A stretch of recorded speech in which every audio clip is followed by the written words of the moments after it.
First time MLA అయ్యారు, కానీ చక్కగా సబ్జెక్ట్ చెప్పగలరు. ప్రోగ్రామ్స్ ఉన్నప్పటికీ పార్టీ పిలిచింది కదా అని చెప్పి ఆ ప్రోగ్రామ్స్ అన్నింటినీ పోస్ట్పోన్ చేసుకుని మరి వచ్చారండి. Thank you sir. ప్రజా ప్రతినిధులుగా కూడా ఉంటారు.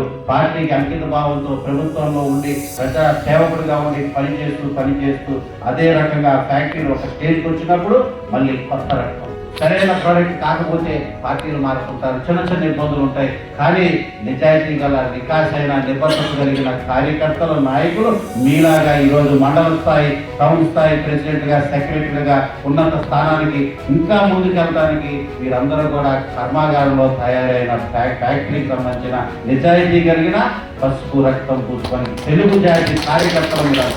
మన తెలుగుదేశం పార్టీని మన గ్రామ స్థాయిలో మండల స్థాయిలో భుజానిపై మోస్తున్న నిజాయితీ కలిగిన నిబద్ధత కలిగిన వ్యక్తులు మీరంతా. ఓరియంటేషన్ ఇండక్షన్ ప్రోగ్రామ్ మన విద్య విధానాలు మన బాధ్యతను చెప్పే ప్రయత్నం ఇదంతా.